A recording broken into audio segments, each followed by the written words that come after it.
Bismillahirrahmanirrahim. Alhamdulillah alamin. Wassalatu wassalamu ala asyrafil mursalin wa ala alihi wa sahbihi ajma'in. Rabbi shrah li sadri wa yassir li amri subhanaka la ilma lana illa ma 'allamtana innaka antal alim. Saudara yang berfungsi majlis yang saya muliakan, Musi dan Anggota Rasul Surau Wal Imam, tuan-tuan dan puan-puan yang dirahmati Allah. Alhamdulillah kita bersama-sama merapakan syukuran terhadap Allah Subhanahu wa Ta'ala. Hari pada malam yang berbahagia ini kita dapat bersama-sama berhimpun berkongsi ilmu, bermusyawarah, mudah-mudahan mendapat rahmat dan keberkatan, hidup, hidayah, inayah dari Allah Subhanahu wa Ta'ala. Mudah-mudahan kita termasuk golongan-golongan ahli syurga, insyaAllah. Terus dia maklum bahawa ilmu itu suatu dan perintah Allah Subhanahu wa Ta'ala. Untuk saya pun dan hidup itu hidup yang dibuat. Dan maksudnya duduk dalam majlis ilmu. Pasal diperintahkan supaya duduk dalam majlis ulama. Kalau kita pikul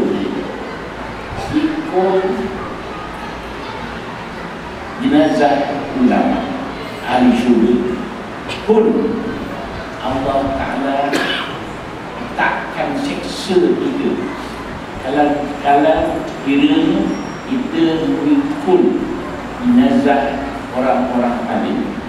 Ikut saja pun tak kena siksa. Cukup kan? Boleh.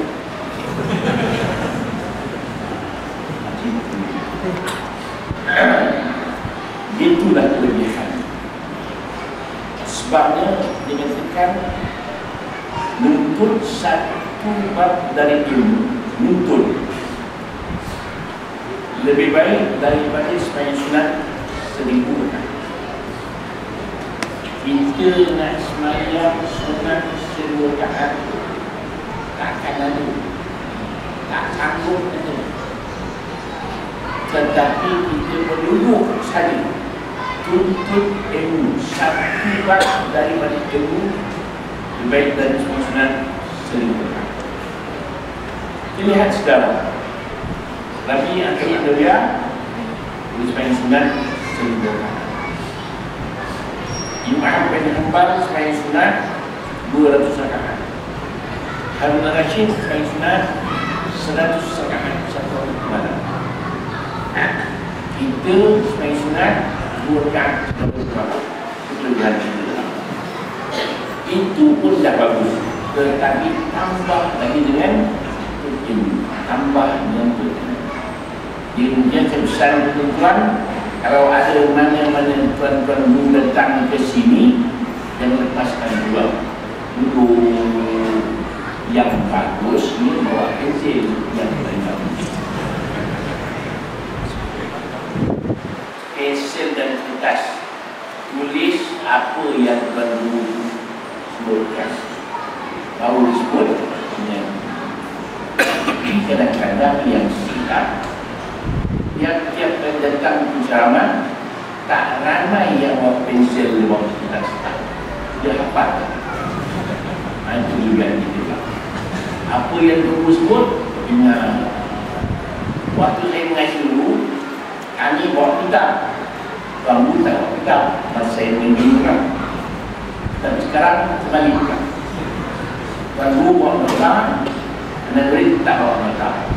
Ini yang boleh sekarang. Sekian ini. Jadi oleh kerana kita sekarang berada di Remaja, saya pun nak cerita masalah Isra Mi'raj. Pasal Isra Mi'raj ini diceritakan orang atau ulama yang tiap tahun menjelang saja luar biasa, tak miss, tak tinggal, mesti semua. Dan belum ada orang yang berkata saya jemu dengan Isra Mi'raj, belum ada. Kalau ada di kalangan kita yang sudah jemu dengan Isra Mi'raj, tak lama lagi belum. Kita tidak mengambil semua, tapi sikit sebagai ibrah, pengajaran, iktibar daripada peristiwa Isra Mi'raj yang merupakan peristiwa yang hebat, yang tak dapat nak digambarkan bagaimana hebatnya Isra Mi'raj.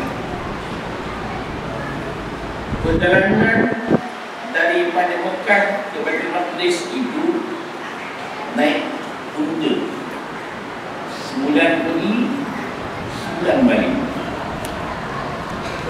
Tetapi Nabi pergi malam itu, malam itu tak balik. Dan sampai ke Maqdis, naik ke langit pula, malam yang sama.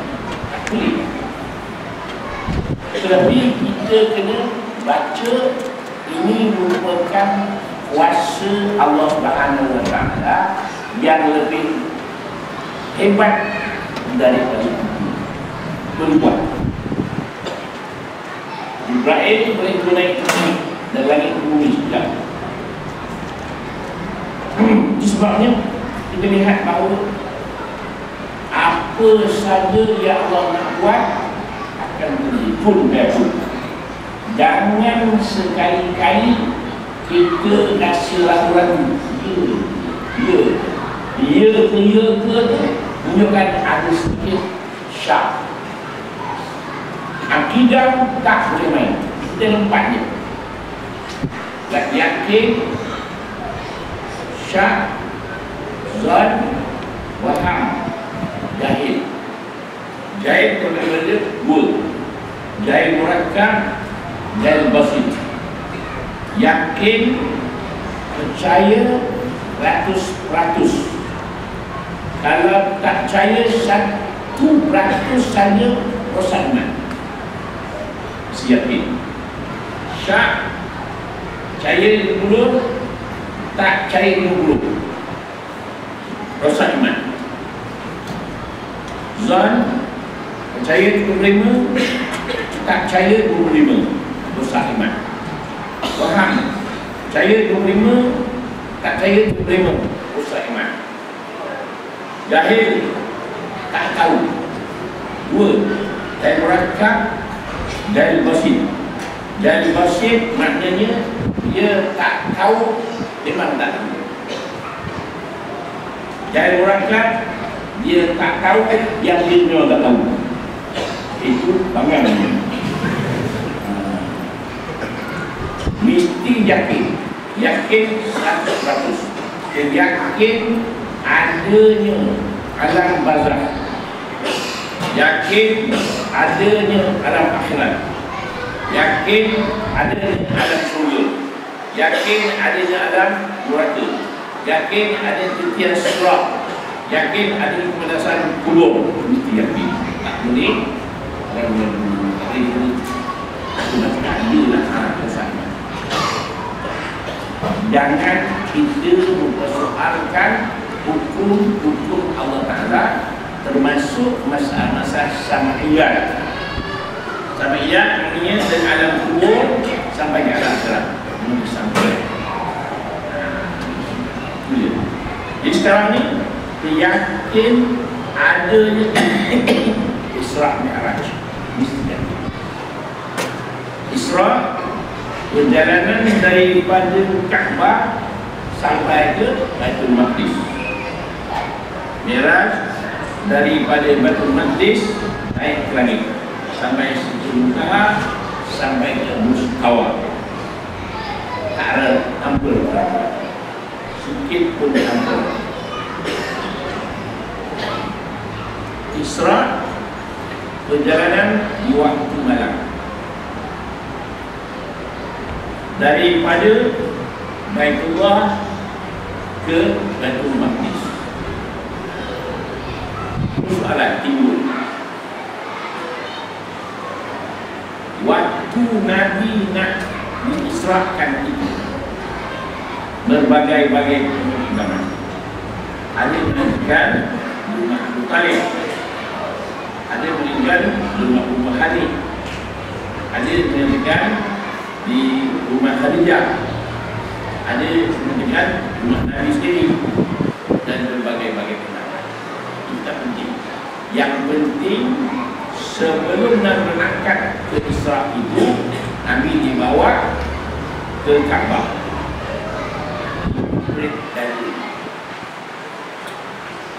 Dada Nabi dibelah. Ada 3 pendapat ulama. Ada ulama mengatakan mudah masa ia kecil, ada yang mengatakan masa dia nak jadi Nabi, ada yang mengatakan waktu Isra Mi'raj. Dia mudah. Yang pertama dia mudah masa dia budak-budak. Kemudian yang kedua masa nak jadi Nabi. Yang ketiga waktu Isra Mi'raj. Di waktu Isra Mi'raj sebagai persiapan, persediaan untuk ketemu Allah Subhanahu wa taala, menguatkan iman. Jadi kita bayangkan ini, nak berjumpa Allah Ta'ala ni mesti ada persiapan. Persiapan nak naik langit bertemu Allah Subhanahu wa taala. Kita pun itulah juga. Kita pun itu persiapan nak solat mesti persiapan yang rapi, yang betul-betul mantap, supaya kita bertemu Allah Ta'ala dalam keadaan yang sempurna. Kita bayangkan kita sembahyang lama sembahyang lama lah. Waktu sembahyang itu sempurna tak tahu mengajak Allah Subhanahu wa taala. Adakah waktu sedang sembahyang itu tidak ada yang apa yang teringat melainkan yang teringat Allah Subhanahu wa taala, ataupun yang teringat hal ehwal dunia? Pasal hati kita ni memang kita jalan. Allahu Akbar, mesti hati yang diingatkannya adalah apa yang dibaca dalam sembahyang. Lupakan hal ehwal dunia dalam masa 10 minit. Dalam masa 10 minit lupakan hal ehwal dunia, hal ehwal akhirat yang diingat. Dunia mengapa tak boleh? Pasal persiapan menghadap Allah Ta'ala tidak disiapkan. Nabi SAW nak menghadap Allah Ta'ala pun, Nabi pun dioperate, dibuang hal-hal dunia dalam dada, dibuang supaya dia terus mantap, terus sempurna menghadap Allah Subhanahu wa taala. Itu Inna Allah tayyibun la yaqbalu illa tayyiban. Sesungguhnya Allah Ta'ala itu baik, dia terima dengan yang baik-baik. Dia semayang pun kita kata macam Bagaimana hati belum sempurna. Qad aflam zakaha, sesungguhnya benar berjayalah orang-orang yang menyucikan jiwa. Dua perasaan kita yang rosak, yang tak cantik, yang tak canggih, yang tak bagus, yang kurang bagus, mesti dibuang. Seluruh solat. Seluruh solat, istighfar, buang segala dosa.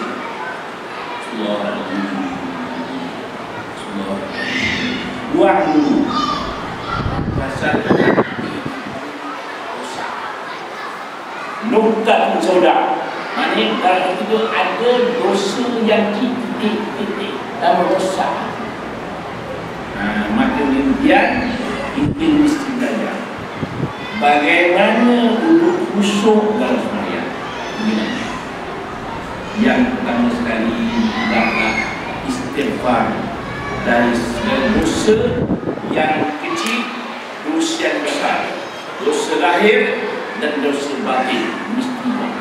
Mesti jadi orang yang sempurna, baik cukup, tidak sedikit pun rasa benci, dengki, sombong, ikut dan sebagainya yang merosakkan hati mesti buang. Yang dihadapkan ialah Allah Subhanahu wa Ta'ala. Oh, hati tak gerak. Hati ini sentiasa gerak. Apabila kita diam, hati kita jalan. Bila kita jalan, hati kita diam. Hati berhenti. Sebenarnya Allahu Akbar, berhenti sedang jasad. Hati berjalan. Dalam mana-mana bahaya kita. Tetapi bila kita jalan, hati itu berhenti. Habis itu dan kita ambil buku terbaik dari yang terbaik, tinggal jam terbaik jalan. Saya ingat pasal pada jalan milik Allah Akbar, ada jam tinggal sedap. Pasal pun tadi tak ingat tadi jalan bila berhenti di luar pula orang ambil buku terbaik pula habis.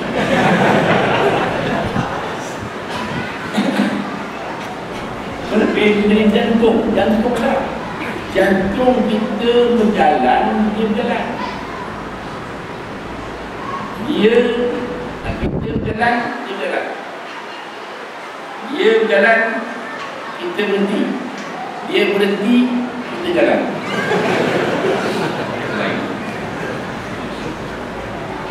Dan yang kedua, kita mesti memerhatikan bacaan-bacaan dalam sembahyang. Kita baca daripada Allahu Akbar kabira, walhamdulillahi katsira, subhanallahi wa bihamdihi sampai at-tahiyat. Kita sekurang-kurang tahu apa makna bacaan yang kita baca. Tak tahu makna pun tahu pengertian dia. Yang malam kadang-kadang doa kunut pun orang tak tahu makna. Bukan doanya, kunut mana pun. Aku tanya doa. Boleh jawab makna kunut? Jawab tu. Mana kunut? Apa mana kunut? Amanah tasyahud, amanah tahiyat. Apa makna salam?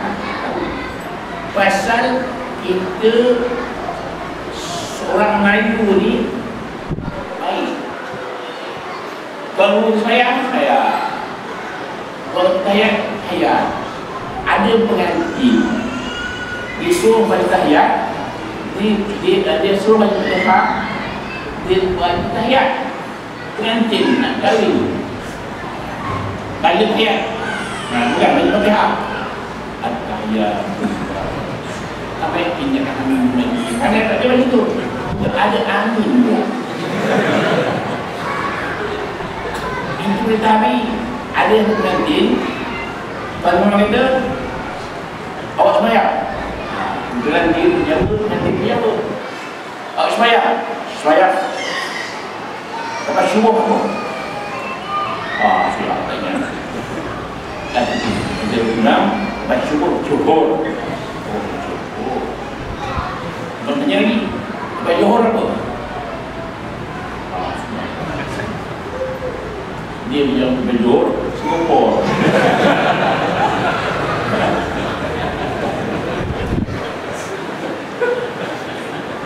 Itu. Jadi betul nanti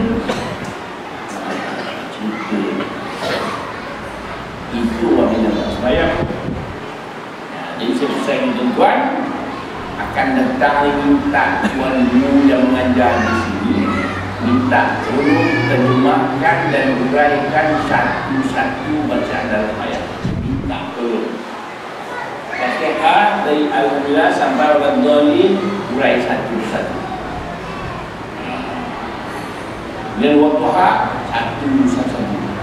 Subhanallah A'la satu. Rabbana lakal hamdu satu. Rabbana baru kita boleh khusyuk dan sembahyang sekurang-kurangnya. Tak faham maknanya, faham pengertiannya sendiri. Jangan lalai. Kita tak boleh. Pasal kita rasa dah sembahyang dah boleh masuk surga. Belum tahu lagi. Kita lepas solat, lepas Assalamualaikum, Assalamualaikum Assalamualaikum. Kita apa? Kita mesti menunggan dulu. Bainal khawf wal raja', takut dan harap. Takut kalau solat itu Tuhan tolak. Takut. Tetap berharap mudah-mudahan Allah Ta'ala terima solat itu. Mudah-mudahan. Terus main kedua, Rabbana taqabbal minna du'a'ana innaka antas samiul alim. Ya Allah Tuhan kami, terimalah solat kami ini. Pasal kita bimbang kalau solat kita yang kita laksanakan bertahun-tahun, wala bagaimana? Tak seperas kita di mana masa itu. Tengok sembahyang kita ada atau tak sembahyang ada. Tapi Tuhan tolak. Itu malam masih kita. Terlalu malam. Memang orang tak sembahyang telah malam. Kita yang sembahyang ini pun Allah Ta'ala tolak. Bagaimana? Yang saya pesankan tuan, kita mesti cari jalan mengetahui apakah pengertian dari sembahyang. Apa pengertian haibah. Sembahyang rasa hebat Allah SWT. Rasa hebat Allah SWT. Sembahyang itu janganlah memandang tempat sujud. Jangan mati bergaya-gaya tempat lain, jangan. Pada kita tidak tahu sebelah itu siapa. Sayyidina Ali karramallahu wajhah apa tidak sembahyang pucat muka. Kau tanya wayang ni nak pucat muka. Kau tahu nak berhadap siapa sekarang? Kita nak ada bangsa pun pucat muka. Sekarang nak ada utara. Kita tak rasa bimbang, tak itu rasa nikmat kan tak. Sebab itu yang nadrah dan jangan so kita berseri-seri. Bila Rabbihan nadrah mendapatnya wajah Tuhan. Yang ketiga, jaga makanan.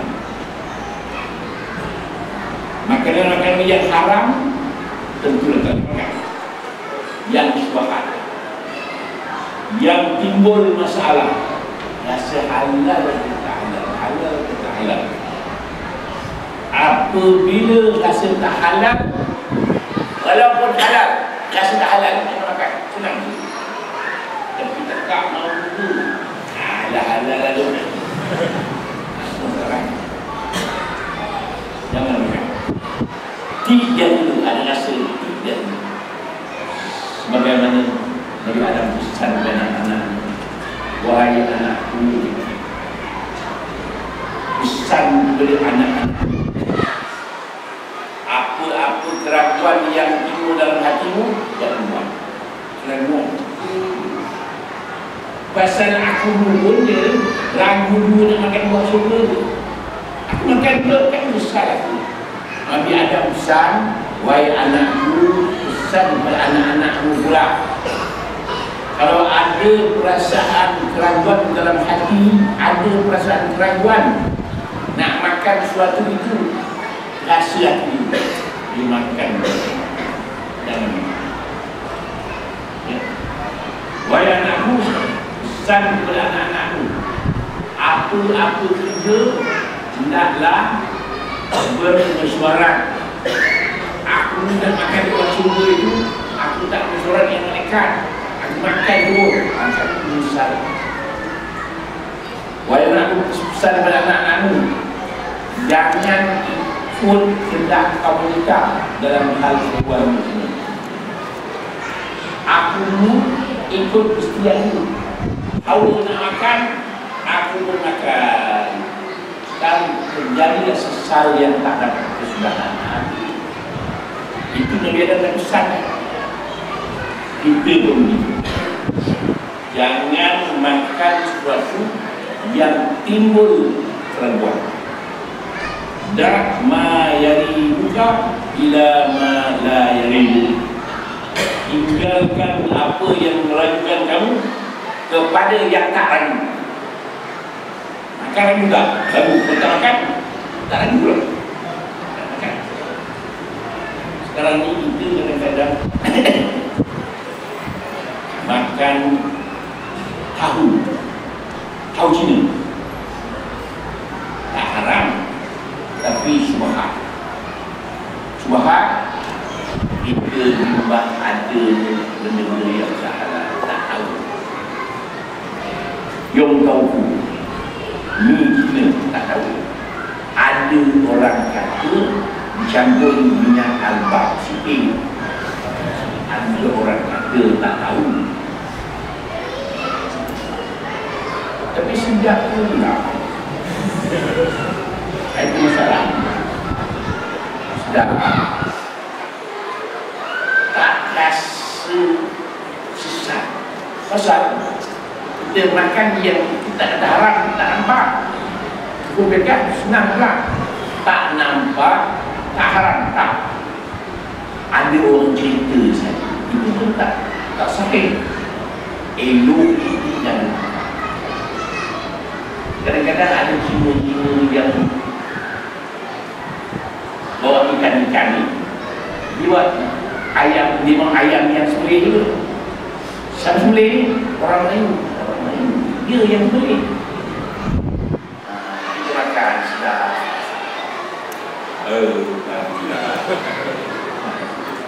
Tak bisa. Tak haram pun tak nampak. Tetapi ditimbangkan doa tak terangkat dan sembahyang tak khusyuk. Itu terus balik dia sembahyang tak khusyuk, sedap. Tahu-tahu assalamualaikum habis.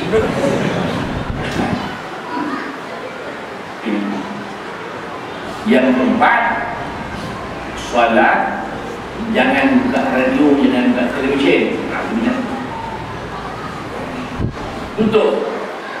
Pasal kita tak kuat kita punya perasaan, kuat suka bertanya. Ayo Allah Akbar. Tengok kat TV tu selama kalah 2-0. Alhamdulillah.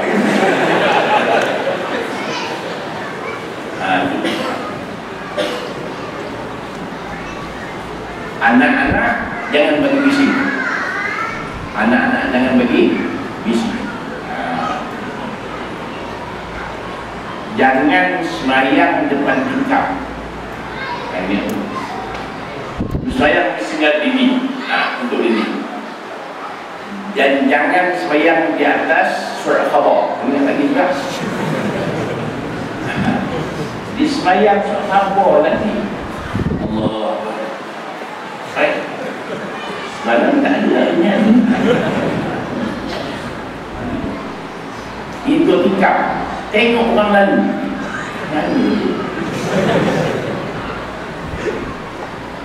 Telinga, mata. Terus bagi sembahyang ni betul-betul khusyuk, pandang tempat sujud, jangan pandang tempat lain. Persiapan untuk kedaulatan. Nabi SAW dioperate dalam dada kita ni, ada dalam dada, dalam hati kita tu ada hati lagi, 3 hati: Dhamir, Latif, Fu'ad. Dalam hati ada hati. Itu yang menjaga dengan dia merayu. Dhamir, Latif dan Fu'ad. Dalam hati itu ada hati. Memanglah kalau kita tengok dalam hati, hati tak ada, jantung. Disebut jantung itu al-qalb, al-qalb, jantung. Pasal apa? La yusammal qalbu qalban illa litaqallubi. Tak namakan hati itu hati melainkan kerana berubah-ubah hati. Habis tahu. Itu tuan tuan. Itu bukan Isra Mi'raj. Mengapa Isra Mi'raj ini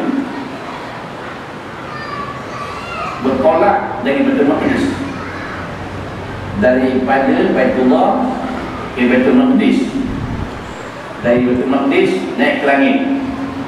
Kenapa tak direct daripada Baitullah ke Baitul Maqdis terus? Baitul Maqdis maknanya rumah suci.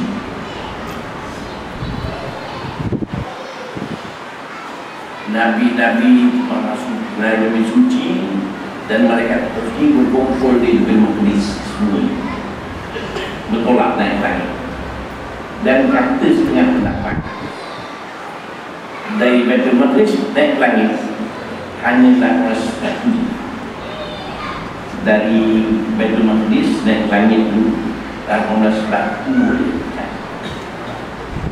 Kelebihan Baitul Maqdis. Sebab kita diperintahkan melawat 3 negara: Mekah, Baitul Maqdis dan Madinah. Sembahyang di Mekah 100,000, sembahyang di Madinah 1,000, sembahyang di Baitul Maqdis 500. Tuhan SWT nak suruh kita masuk surga, pahala banyak, pahala dia bagi banyak-banyak, dosa sikit, satu dosa satu pahala. Tak semayang seorang satu pahala, main jemaah 27 dan 2 orang kan banyak, ramai lain. Sembahyang di sini satu-satu, sembahyang di Mekah satu waktu 100,000, kan banyak. Kita mesti berazam simpan duit untuk Mekah, pahala berganti-ganti 100,000. Kalau satu hari kita belang 500,000. Tapi tuan-tuan kemudian jangan baca pula pahala tu, tak payah jualan. Jangan jadi kawan saya tu, dia pergi buka sambut kawan di Indonesia, baliklah ke Malaysia, balik Malaysia, dia pergi ke Indonesia, jumpa kawan yang sama buka sembahyang Isya di masjid kawan di Indonesia.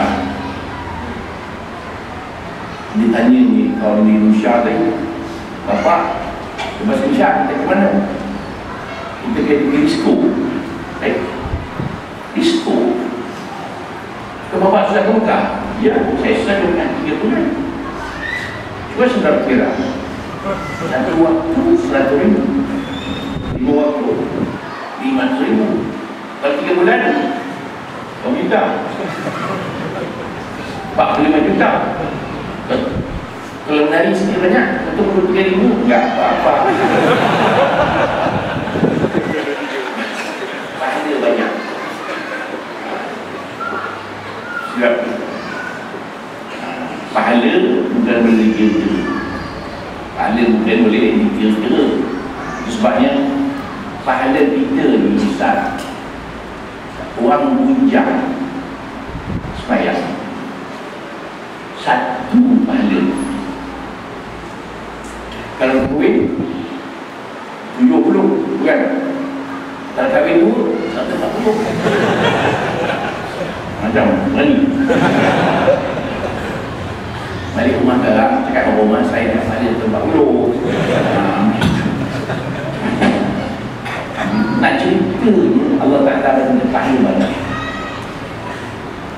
Besok di padang mahsyar fa'amman sabana dinuhu fi syarriyah, barang siapa yang berat dengan amalannya maka dia akan diberi tempat yang reda. Wa amma sabana di man khabat mawazinuhu hawiyah, dia mengingat timbangan amalannya masuk neraka hawiyah. Kita buat dosa satu, buat pahala satu pun boleh masuk neraka. Jangan buatlah nak ceritanya kalau kita buat tak mustahil. Harapan surga ada. Sebabnya sebenarnya Allah Ta'ala ni masuk surga Allah Ta'ala tak hendak. Sebabnya dia kata Allah Ta'ala malu nak siksa orang-orang yang beban kepada. Tuhan tak siksa orang beban kepada. Mana orang berbeban ni hancur berguna. Janganlah berdosa pula dalam kedua. Maksudnya Allah Ta'ala amat sayang berhamba ni. Sebabnya pahala kita 60, 70, 90, 100 sampai 100 umur dah nyanyi